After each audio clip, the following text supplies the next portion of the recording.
Assalamualaikum warahmatullahi wabarakatuh.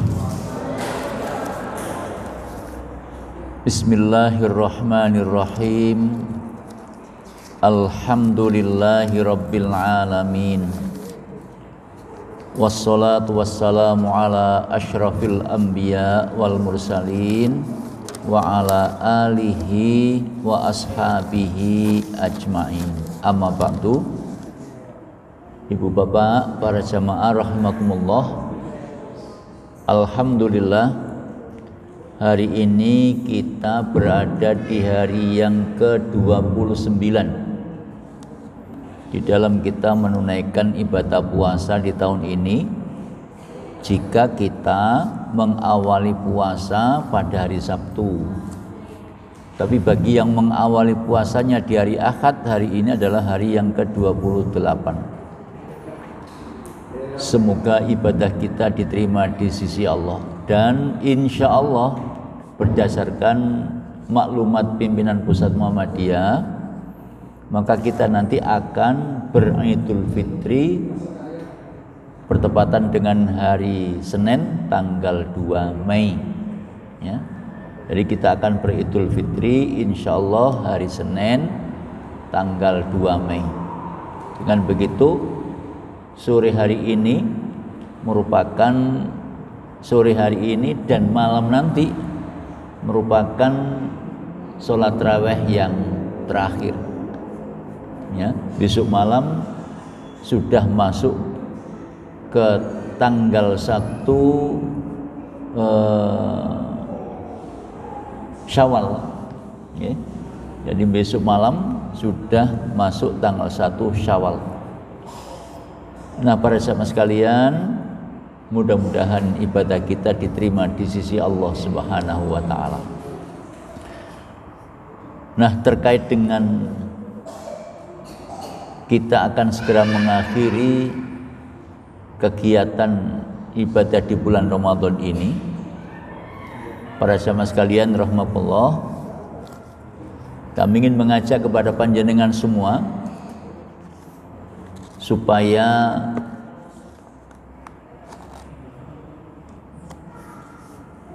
hikmah ibadah puasa dan hikmah kegiatan ibadah di bulan Ramadan itu tetap membekas.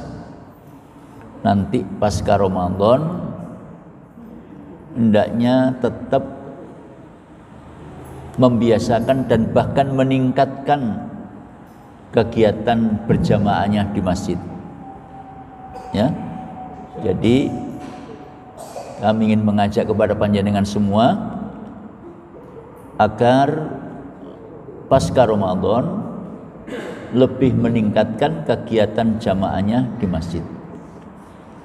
Dalam banyak hadis Rasulullah sallallahu alaihi wasallam mengungkapkan, yang pertama, an Abi Hurairah radhiyallahu anna Nabiyya sallallahu alaihi wasallam qala. Abu Hurairah menceritakan bahwasanya Nabi sallallahu alaihi wasallam bersabda, man ghada ilal masjid aw raha a'addallahu lahu fil jannah nuzulan kullama ghada aw raha. Siapapun orangnya, baik laki-laki ataupun perempuan, yang datang ke masjid tentu dalam rangka menunaikan sholat berjamaah, bukan hanya sekedar datang, bukan hanya sekedar duduk-duduk manis saja, tetapi datang ke masjid pagi atau sore, siang, malam dalam rangka menunaikan sholat berjamaah. Rasulullah SAW katakan, a'addallahu lahu fil jannah, Allah siapkan tempatnya di dalam surga. Masya Allah ya. Kemudian di dalam surga itu nuzulan kullama ghada aw raha, Allah akan senantiasa siapkan menu yang sangat menggairahkan baik di waktu pagi ataupun juga di waktu sore. Ini merupakan info sekaligus motivasi untuk kita semua agar kita lebih meningkatkan aktivitas kita untuk sobo masjid dalam rangka memakmurkan masjid kita ini. Hadis muttafaqun alaih. Jadi kalau di bulan Ramadan semangat ibadahnya kita lihat luar biasa, maka semangat itu tentu tidak boleh berhenti begitu Ramadan telah selesai, tetapi harus ditindaklanjuti pasca Ramadan nanti juga tetap semangat melaksanakan sholat berjamaah, lebih khusus sholat subuh. Sholat subuh itu kalau ditunaikan secara berjamaah, pahalanya kata Rasulullah ibarat orang melaksanakan sholat semalam suntuk. Itu sholat subuh kalau dilaksanakan secara berjamaah. Sedangkan sholat isya kalau dilaksanakan secara berjamaah itu ibarat orang menunaikan sholat separuh malam. Ya, separuh malam itu kalau sholat isya. Yang lain biasa 27 derajat, tapi isya ini oleh Rasulullah SAW digambarkan pahala yang Allah bakal berikan itu sama halnya dengan orang menunaikan sholat separuh malam. Ya, jadi mulai subuh sampai separuh malam. Nah, sedangkan kalau orang menunaikan sholat subuh secara berjamaah itu ibarat orang sholat semalam suntuk. Karena itu pada hadis yang lain Nabi mengatakan, andaikan orang itu tahu betapa besarnya sholat subuh berjamaah itu, maka orang sekalipun harus dengan merangkang, mereka pun akan berangkat. Jadi kalau misalnya andaikan orang itu tahu betapa besarnya pahala sholat subuh berjamaah itu, maka sekalipun harus berangkat dengan merangkak, harus berangkat dengan berangkang, orang akan berebut untuk berangkat menunaikan sholat subuh secara berjamaah. Atau barangkali begini, andaikan kemudian diumumkan besok siapa yang datang, siapa yang hadir untuk menunaikan sholat subuh secara berjamaah akan dapat hadiah cash 1 juta. Barangkali kalau sing ketinggalan ini, ya. Barangkali nggak ada yang ketinggalan, mesti akan antri untuk berebut gitu. Nah, para jamaah sekalian rahmatullah, itu motivasi yang Rasulullah sampaikan kepada kita, kepada kaum muslimin, ya, hendaknya membiasakan diri sholat berjamaah, lebih khusus sholat subuh maupun juga sholat isya. Karena memang menunaikan sholat subuh itu berat. Enak-enak wong turu, enak-enak wong kemulan, dikongkon tangi sholat. Ya. Begitu pula halnya dengan sholat isya. Enak-enaknya melaku-melaku, mari maghrib berangkat melaku-melaku, di stop dikongkon sholat berjamaah. Ya. Karenanya amalan-amalan yang di sana nilai ibadahnya dipandang lebih banyak pahalanya, itu biasanya memang terasa lebih berat untuk dilaksanakan. Tapi kalau bisa, masya Allah, itu merupakan sebuah kemuliaan di sisi Allah Subhanahu Wa Taala. Para jamaah sekalian rahmatullah.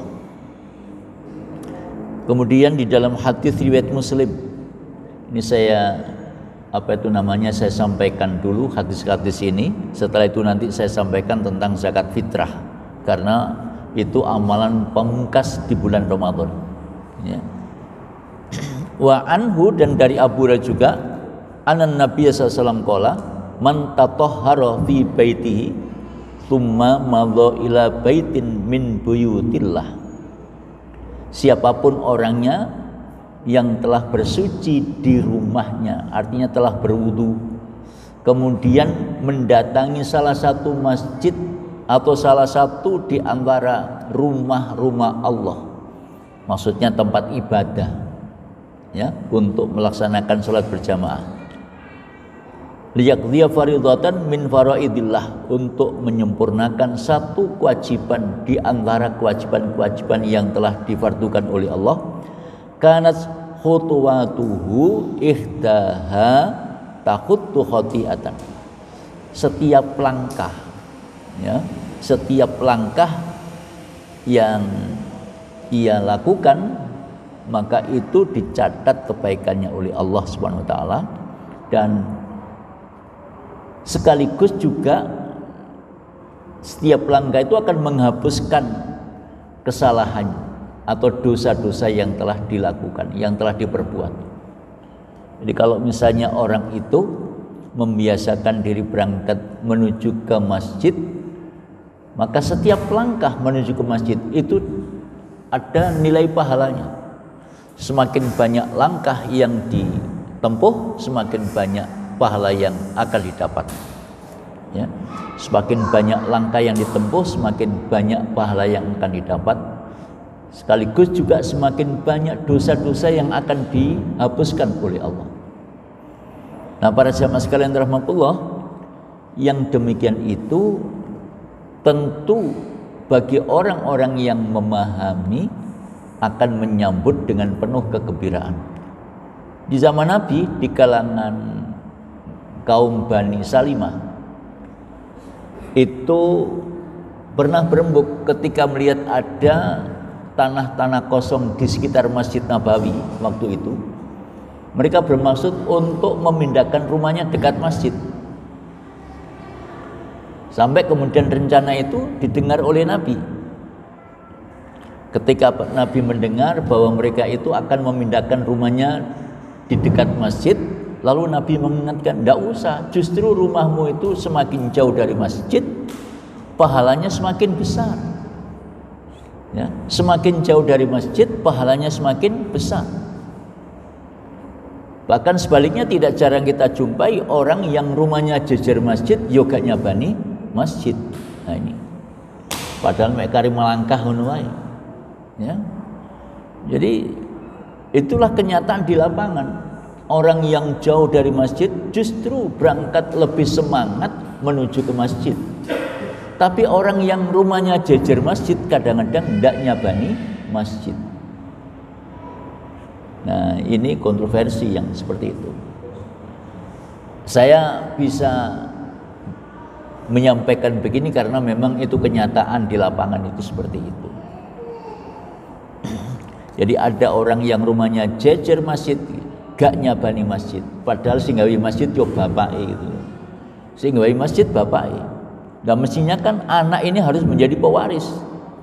Dan itu bukan orang bodoh, orang pinter. Ya, orang pinter. Tapi aneh, ya. Justru amalan orang tuanya yang baik dirusak. Amalan orang tuanya yang baik dirusak. Orang tuanya mewakafkan lahannya untuk masjid, mewakafkan lahannya untuk madrasah. Ya. Lalu kemudian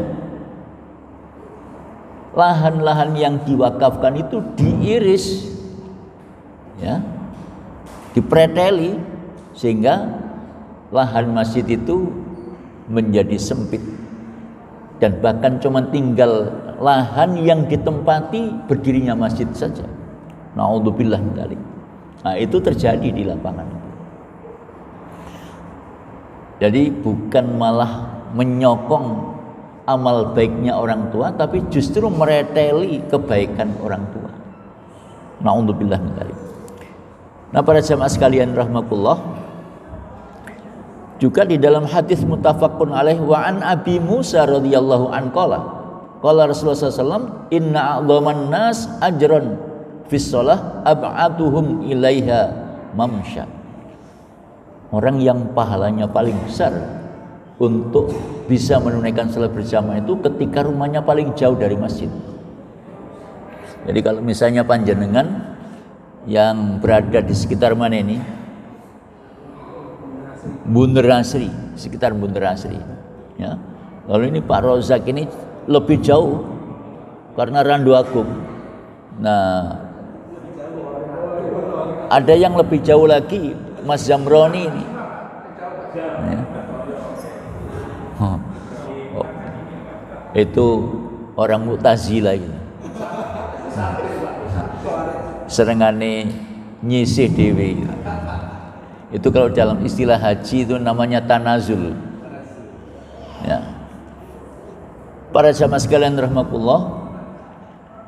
Jadi Rasulullah SAW ungkapkan orang yang semakin rumahnya jauh dari masjid kemudian tekun istiqomah menuju ke masjid, itu pahalanya justru jauh lebih besar.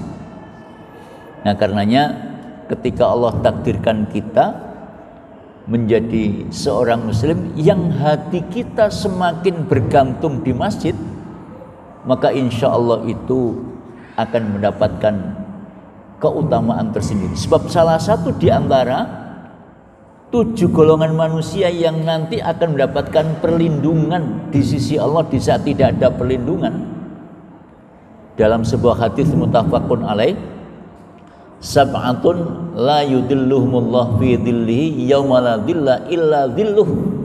Ada 7 kelompok manusia yang akan mendapatkan naungan Allah di saat tidak ada naungan kecuali naungan Allah. Yang pertama, al-imamul adil. Imam yang adil, pemimpin yang adil, pemimpin yang bijak. Ya. Jadi betul-betul pemimpin yang adil itu akan mendapatkan kemuliaan tersendiri di sisi Allah. Tapi menjadi orang yang adil itu memang berat. Ya, berlaku adil itu berat. Oleh karena itu, saking beratnya kemudian di sini diungkapkan oleh Nabi, diletakkan pada urutan pertama. Lalu yang kedua, wasyabun nasya'a fi ibadati rabbih, pemuda yang senantiasa rindu untuk menunaikan ibadah kepada Allah. Nah, dolek sosok pemuda yang begitu itu juga bukan hal yang gampang. Makanya kemudian Rasulullah masukkan kategori pemuda yang senantiasa takarrub kepada Allah, itu adalah sosok pemuda yang langka. Ya, itu. Kemudian warajulun qalbuhu mu'allaqun fil masajid, orang yang hatinya senantiasa bergantung ke masjid, dalam arti untuk membina sholat berjamaah. Nah itu diantara golongan-golongan manusia yang nanti akan mendapatkan naungan di sisi Allah di saat tidak ada naungan kecuali naungan dari Allah Subhanahu wa ta'ala. Nah para jamaah sekalian rahmatullah,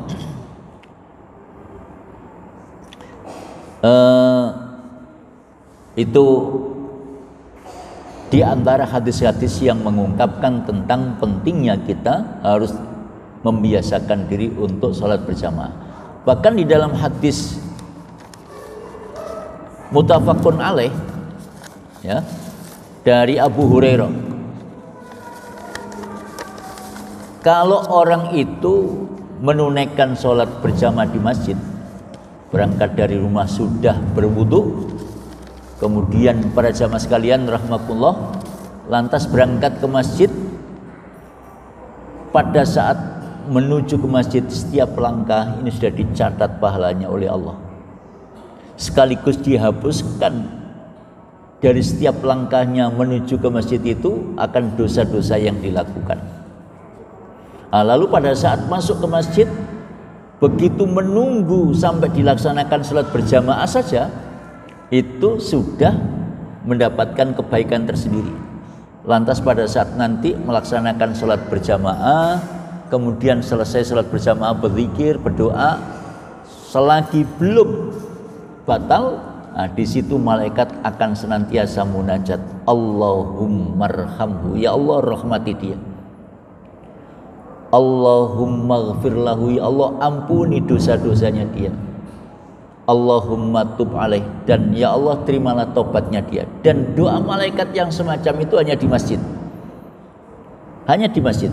Jadi ketika mereka berangkat ke masjid untuk menunaikan sholat berjamaah, begitu sudah berada di masjid menunggu sampai dilaksanakannya sholat berjamaah, selesai sholat berjamaah, zikir, doa, ya, kemudian tidak bikin gaduh sampai dia juga belum batal, di situ malaikat memohonkan rahmat kepada Allah, Allahummarhamhu, ya Allah rahmati dia, karena di dalam masjid itu penuh dengan rahmat Allah.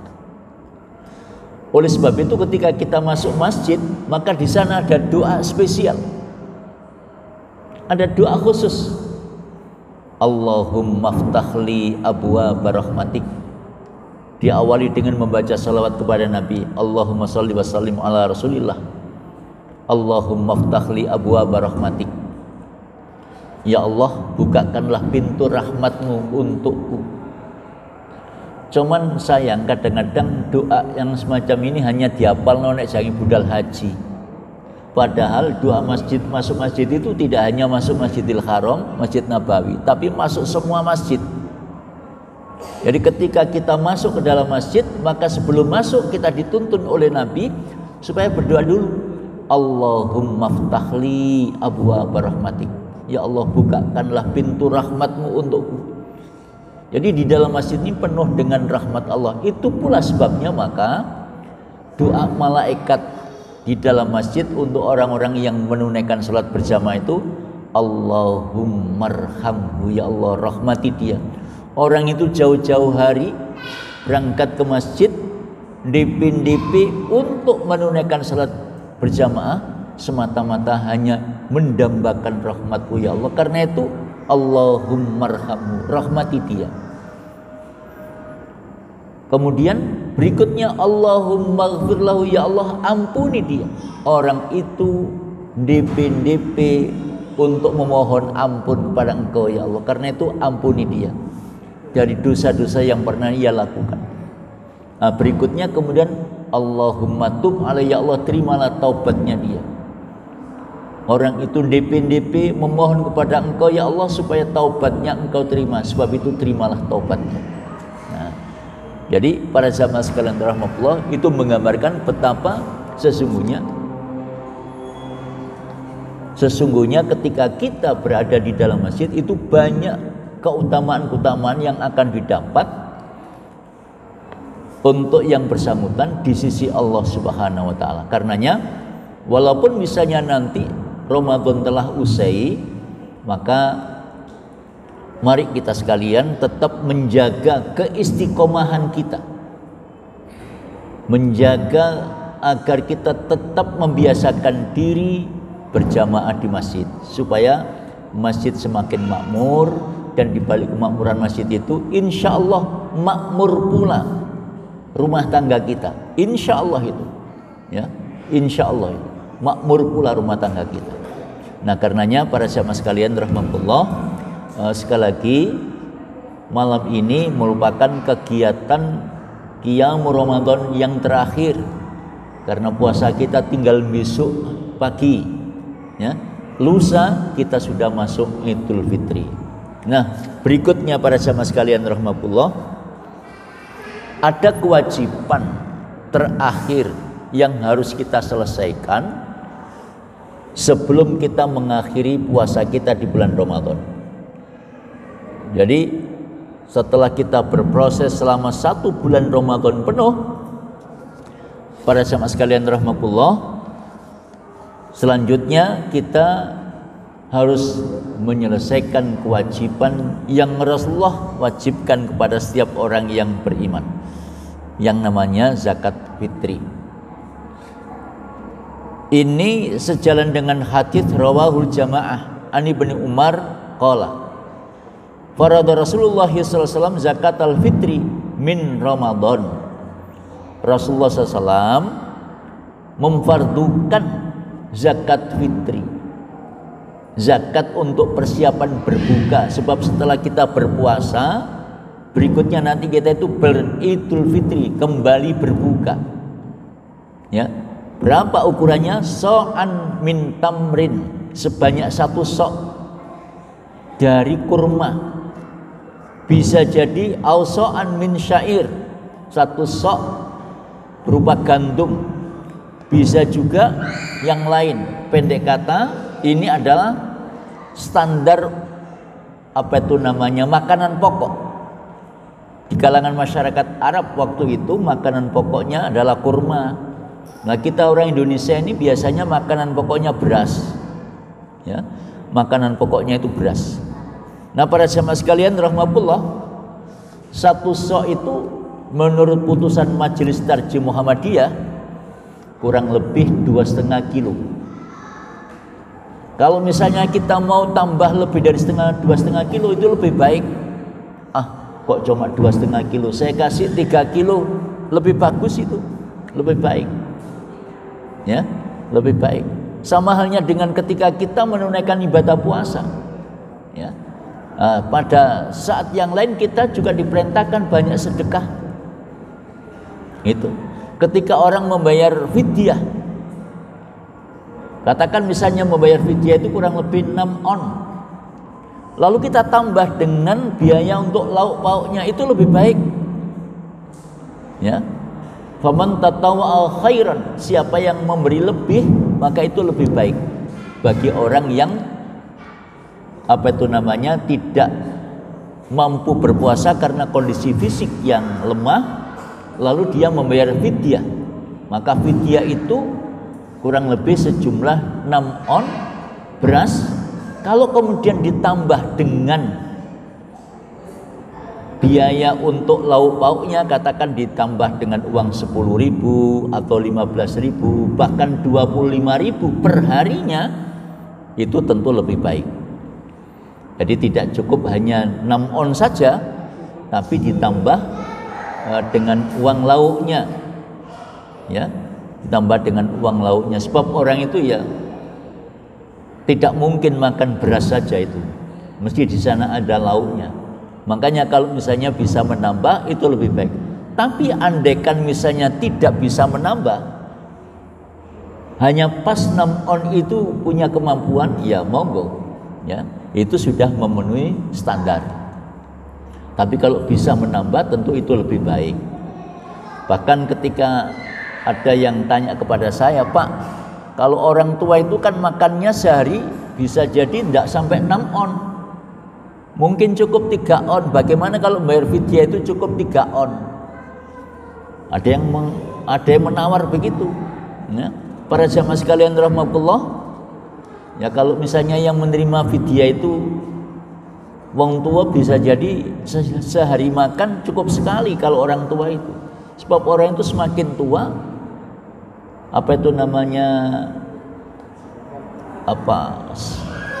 makannya itu semakin berkurang, makannya semakin berkurang, ya, makannya semakin berkurang. Tapi bukan berarti kemudian yang demikian itu lantas menjadi standar umum. Nah, karenanya maka ijtihad para ulama memutuskan untuk ukuran fidyah itu kurang lebih 6 on. Bisa ditambah dengan lauk pauk itu akan lebih baik. Nah, kaitannya dengan zakat fitri itu kurang lebih 2,5 kilogram beras. Kalau diuangkan dengan harga beras misalnya 10.000, berarti satu fidyah itu kurang lebih 25.000. Umpamanya digenapno sampai dengan 30.000, tentu itu lebih baik. Ya, tentu itu lebih baik. Para jamaah sekalian rahmatullah, lalu kewajiban itu kepada siapa? Alal abdi wal hurri, kepada hamba sahaya. Kepada hamba sahaya, hamba saya maksudnya budak. Budak saja diwajibkan untuk membayar zakat fitrah. Ya, wal hurri, dan orang yang merdeka, apalagi orang yang merdeka. Kalau di tempat saya ini nggak ada budak. Ya, kalau di tempat saya ini nggak ada budak, di tempat kita ini nggak ada budak, yang ada pembantu. Dengan begitu maka pembantu pun wajib membayar zakat fitrah, karena pembantu itu juga punya penghasilan. Itu, ya, wal zakari wal unsa, ya, itu diberlakukan untuk laki-laki ataupun juga untuk perempuan. Jadi kaum muslimin laki-laki ataupun perempuan dikenakan, difardukan untuk membayar zakat fitrah. Was-shaghir wal kabir minal muslimin, baik yang kecil, anak kecil ataupun yang sudah dewasa dari kalangan kaum muslimin. Jadi setiap orang Islam itu difardukan untuk membayar zakat fitrah, besar, kecil, tua, muda, laki, perempuan. Pak, bagaimana kalau kemudian dengan anak-anak kecil, siapa yang berkewajiban untuk membayarnya? Yang berkewajiban membayarnya adalah orang tuanya. Yang berkewajiban membayarnya adalah orang tuanya. Jadi kalau misalnya orang tua sebagai penanggung jawab keluarga, sementara dia punya 3 orang anak, sementara anaknya juga masih kecil-kecil, maka dengan begitu dia berkewajiban untuk membayar untuk dirinya, untuk istrinya, dan untuk 3 orang anaknya. Ya, untuk 3 orang anaknya. Para jamaah sekalian rahimakumullah. Kemudian wa an Abi Sa'id qala kunna nukhriju zakatal fitri sa'an min ta'amin aw sa'an min syair aw sa'an min tamrin aw sa'an min akid aw sa'an min zabid. Jadi zakat fitrah itu bisa berupa, pendek kata, makanan pokok di kalangan masyarakat itu apa? Kalau misalnya gandum ya gandum, kalau kismis ya bisa kismis, kalau beras beras, kalau jagung ya jagung. Dulu masyarakat kita itu ada yang makanan pokoknya gaplek, kalau saya tidak salah ingat itu waktu itu Trenggalek. Jadi masyarakat Trenggalek tempo dulu itu makanan pokoknya itu gaplek, kalau Ambon itu sagu. Ya, sagu. Tapi sekarang ini sejalan dengan perkembangan zaman yang semakin mengglobal, kira-kira kebiasaan makan sagu itu ya sudah semakin luntur. Begitu juga gaplek. Ya. Sehingga makanan khas itu bisa jadi bergeser dengan beras secara keseluruhan. Dengan begitu maka zakat fitrah itu yang gampang ya dengan beras. Pak, bagaimana kalau misalnya diuangkan? Bayar dengan uang karena dia repot untuk mendapatkan beras. Kalau diuangkan tidak apa-apa, ya diganti dengan uang sejumlah standar harga beras tadi itu. Jadi kalau berasnya itu harganya 15.000, ya 15.000 kali 2,5 kilogram. Kalau 10.000, ya 10.000 kali 2,5 kilogram. Kurang lebih begitu, berarti 25.000. Mau digenapkan 30.000 itu lebih baik. Para jamaah sekalian rahmatullah. Lantas kapan pembayaran atau mengeluarkan zakat fitrah itu? Para jamaah sekalian rahmatullah. Wa ani ibni Umar anna Rasulullah SAW, Ibnu Umar menceritakan bahwasanya Rasulullah SAW amara bi zakatil fitri, memerintahkan untuk mengeluarkan zakat fitrah dengan keterangan antu adda qabla khurujin nas ila shalah, hendaknya dikeluarkan sebelum manusia itu keluar menuju sholat Idul Fitri. Ya, jadi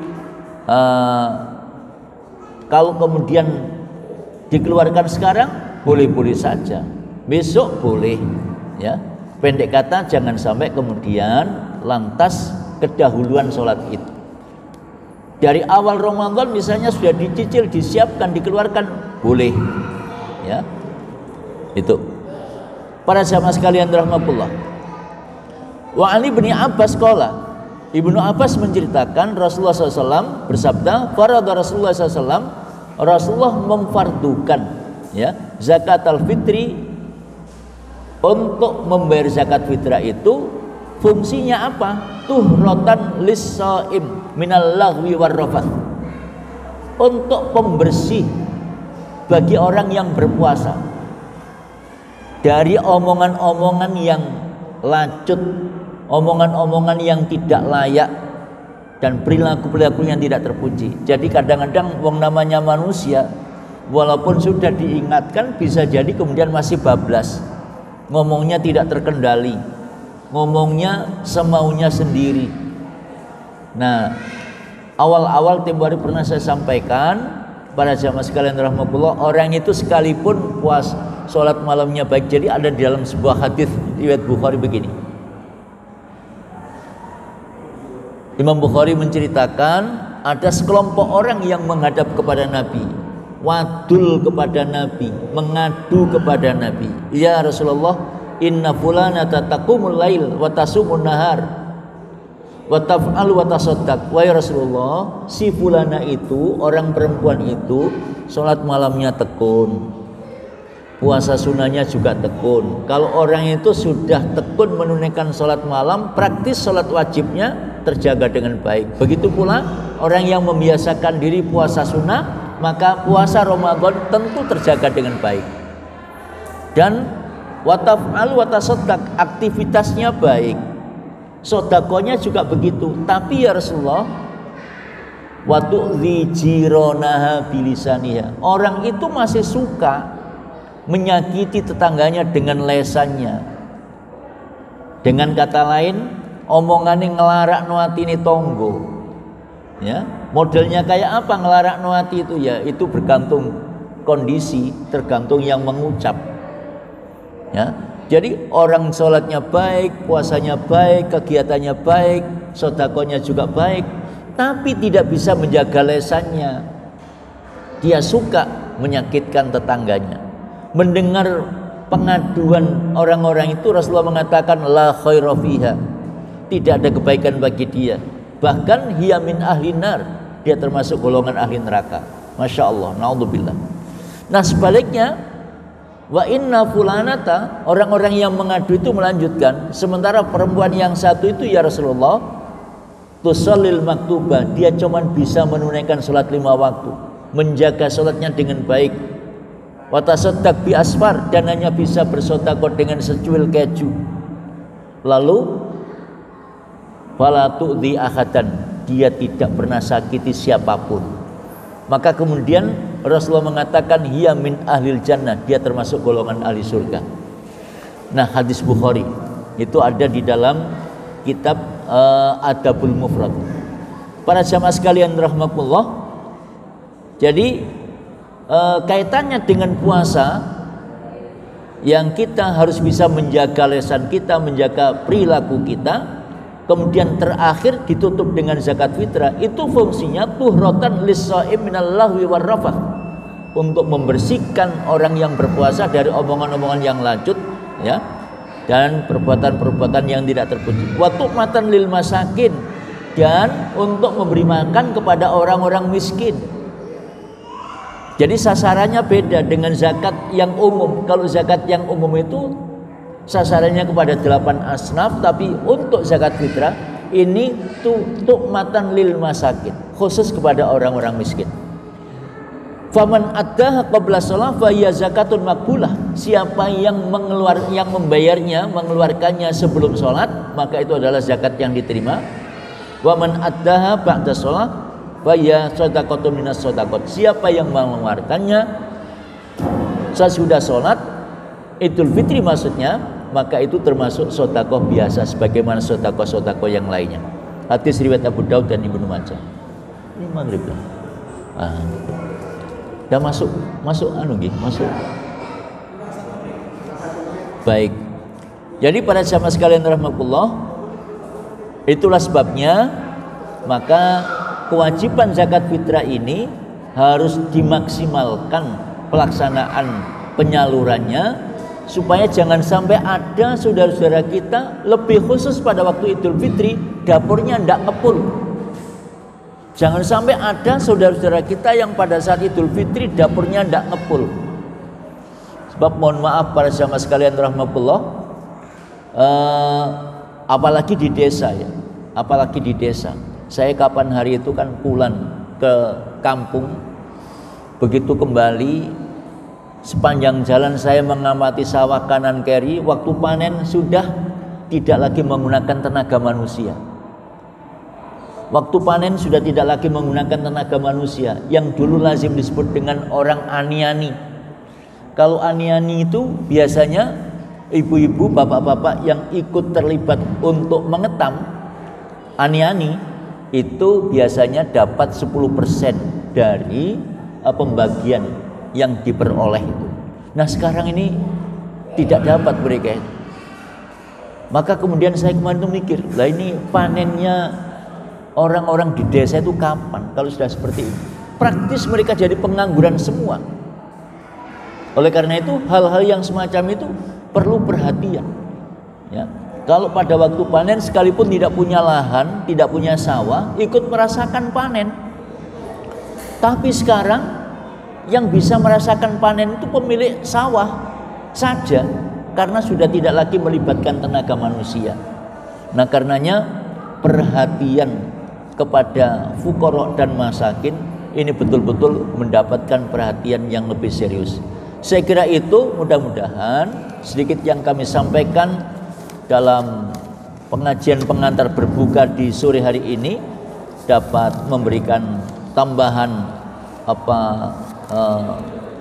bekal untuk kita dalam rangka mengakhiri Ramadan kita yang insya Allah kita tinggal besok pagi berpuasa dan lusa kita sudah beridul fitri. Semoga ibadah kita diterima di sisi Allah Subhanahu wa taala. Kurang lebihnya mohon maaf. Wassalamualaikum warahmatullahi wabarakatuh.